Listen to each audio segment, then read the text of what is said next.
इस महान कार्यक्रम के आयोजक गण, आगंतुक अतिथिगण एवं धर्म प्रेमी सज्जनों,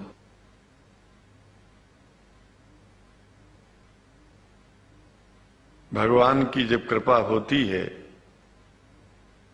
तो कभी धर्म की सच्चाई को जानने का अवसर मिलता है।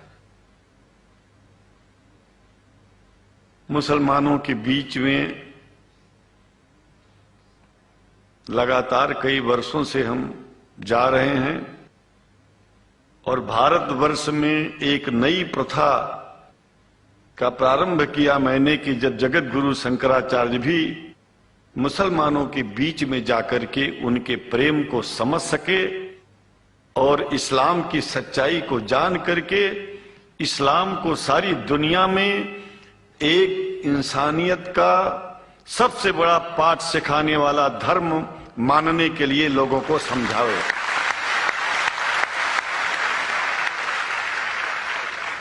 जब लोग इस्लाम को बेदर्द, मुसलमान को बेदर्द, तलवार के जोर पर चलने वाला धर्म बताते हैं तो अगर शायद धरती में कोई दुखी होता होगा तो सबसे ज्यादा दुख मुझको होता है। ये न सच्चाई है और न कभी ये सच्चाई हो सकती है। जिस इस्लाम ने पहला कलमा ही कुरान शरीफ का ये बताता है कि नहीं है इबादत के काबिल सिवाय परमात्मा के और कोई, ला इलाहा इल्लल्लाह मोहम्मद रसूल अल्लाह। भला आप बताइए, वेदों का रस निचोड़ करके मोहम्मद साहब ने परमात्मा की इबादत करके परमात्मा के पैगाम को एक ही कलमे में दे दिया। इससे बड़ा ग्रंथ दुनिया में और क्या हो सकता है। अगर कुरान के पहले कलमे को ही पढ़ करके हिंदू अपने धर्म का पालन करना चाहे तो उससे बड़ा धर्मात्मा शायद कोई नहीं होगा। कुरान को हमने गहराइयों में जा करके तो नहीं अनुभव किया, लेकिन कुरान के मानने वालों के हृदय की गहराइयों में जाके देखा कि अगर इस्लाम को पूरी दुनिया अगर स्वीकार कर ले तो इसमें कोई बुराई नहीं है। इस्लाम परमात्मा के द्वारा बताया गया सिद्धांत है। इस्लाम किसी व्यक्ति का अपना नियम नहीं है, अपना सिद्धांत नहीं है। कुछ लोग भेदभाव पैदा करने के लिए इस धरती पर मुसलमानों को बेदर्द कह देते हैं, इस्लाम को बुरा कह देते हैं। मैं कहता हूं उनसे बुरा इस दुनिया में कोई नहीं है। वो शैतान के बच्चे हैं, खुदा के बच्चे नहीं हैं। क्योंकि जहां तक मेरी अपनी पहुंच है, हमने वेदों को पढ़ा, पुराण को पढ़ा, शास्त्रों को, हिंदू धर्म ग्रंथों को पढ़ा। उसके बाद में मुसलमानों के बीच में जाना शुरू किया। हमने मुसलमानों से हाथ मिलाया तो हमारा विरोध किया गया। ये अंडा खाने वालों से हाथ मिलाते हैं, शंकराचार्य कैसे हैं? अरे हमने कहा कि तुम्हारी समझ में नहीं आ रहा है। वो 5 बार इबादत कर लेते हैं खुदा की, तुम घास खाते हो और एक बार भी इबादत नहीं करते हो, तो तुमसे बड़ा अधर्मी दुनिया में कौन है? तुम अपने अधर्म को देखो। किसी के पवित्रता के सिद्धांतों का विरोध करना पहला अधर्म है। आप क्या खाते हैं, कैसे रहते हैं, अगर हमें आप दुखी नहीं करते हैं तो आपसे बड़ा इंसान दुनिया में कोई नहीं है। हम घास खाएं और आपके दिल को चोट पहुंचाएं तो हमसे बड़ा अधर्मी कोई नहीं है दुनिया में। कहने का तात्पर्य सिर्फ एक है कि मैंने ये अनुभव किया है कि ये मैं एक बात जो मैंने देखा है, आप लोगों से जो प्रेम मुझे मिलता है, लोग पूछते हैं कि आप मुसलमानों में क्यों जाते हो, आप तो शंकराचार्य हो। हमने कहा कि भाई मुसलमानों से पूछो कि हमसे इतना प्रेम क्यों करते हैं। वो हमसे जो प्रेम करेगा हम तो जाएंगे। कहा फिर क्या हम प्रेम नहीं करते क्या? हमने कहा कि हम तो तुम्हारे बीच में पैदा हुए और तुम मुसलमानों से प्रेम नहीं करते, इसलिए हम तुमसे प्रेम नहीं करते। मैं आप लोगों के बीच में आकर के एक बात बताता हूं। कुछ समय से हिंदू धर्म के नाम पर कुछ संस्थाएं हिंदू मुसलमानों में भेद पैदा करने के लिए कुछ ऐसा कार्य किया जिसकी वजह से आम हिंदू, सीधा साधा हिंदू बेचारा जान ही नहीं पाता है इस्लाम क्या है और सनातन धर्म क्या है। सनातन धर्म और इस्लाम में कोई भेद नहीं है और हिंदू धर्म तो कोई धर्म ही नहीं है। सनातन धर्म धर्म है और शायद जो संस्कृत का सनातन शब्द है, अगर किसी भाषा में उसको इस्लाम कहा जाए तो कोई बुरी बात नहीं है। इस्लाम और सनातन में कोई भेद नहीं है, क्योंकि परमात्मा एक है, परमात्मा सबका है। ये संदेश ऋषियों मुनियों ने दिया और यही संदेश, परमात्मा का भेजा हुआ संदेश, स्वयं हमारे मोहम्मद साहब ने इस पैगाम को हमको दिया। तो हम भेदभाव क्यों करें?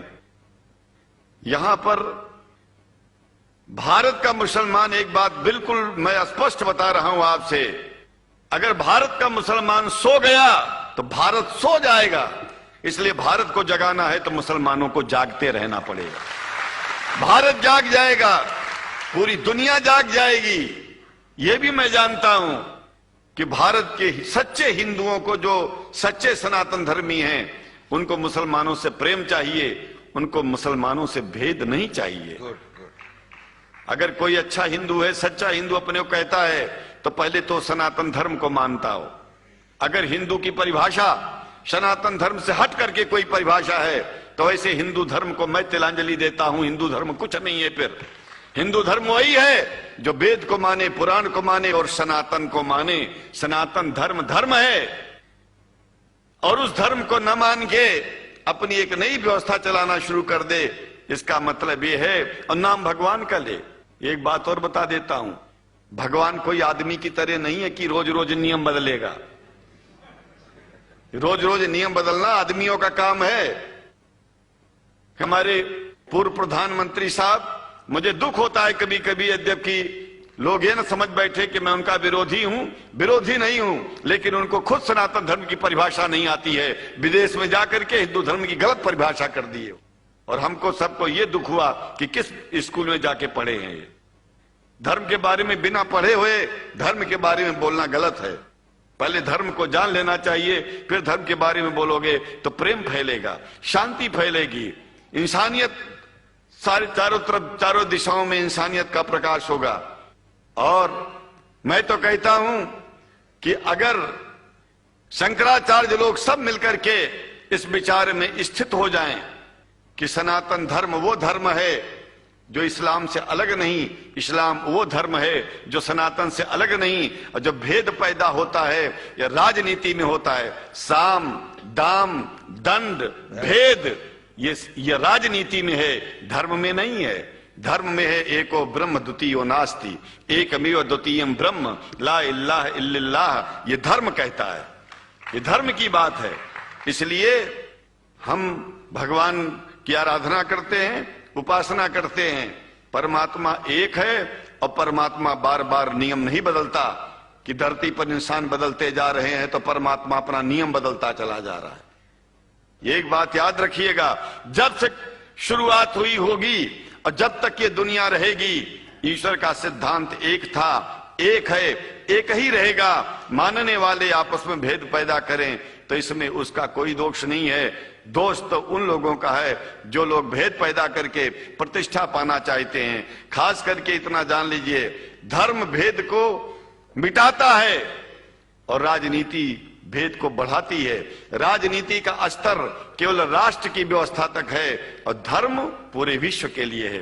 राजनीति से केवल आप देश का हित कर सकते हैं, लेकिन अगर विश्व का हित करना चाहते हैं तो धर्म की आवश्यकता है। और वो धर्म कुरान में स्पष्ट रूप से अच्छी तरह से समझाया गया है, बताया गया है।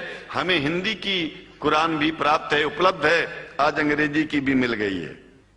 और हम तो चाहते हैं, हाँ, कुरान शरीफ सारी दुनिया में अगर इस ग्रंथ को पहुंचाया जाए और पहुंचाना चाहिए। मैं तो मुसलमानों से एक जरूर बात कहूंगा कि आप लोग एक चीज का ध्यान दें, आपके पड़ोस में जिस भी भाषा को जानने वाला व्यक्ति रहता हो, जिस भी भाषा को, कोशिश कीजिए कि आप इस कुरान जैसे पवित्र ग्रंथ को उसको उसकी भाषा में पहुंचाइए। और मेरी समझ में सारी दुनिया में एक कुरान पहुंचेगा तो सारी दुनिया में शांति होगी, सारी दुनिया में अमन होगा, और सारी दुनिया में ऐसे ही इतने प्रेमियों के बीच में शंकराचार्य को पहुंचने में और बोलने में कोई दिक्कत नहीं होगी, संकोच नहीं होगा।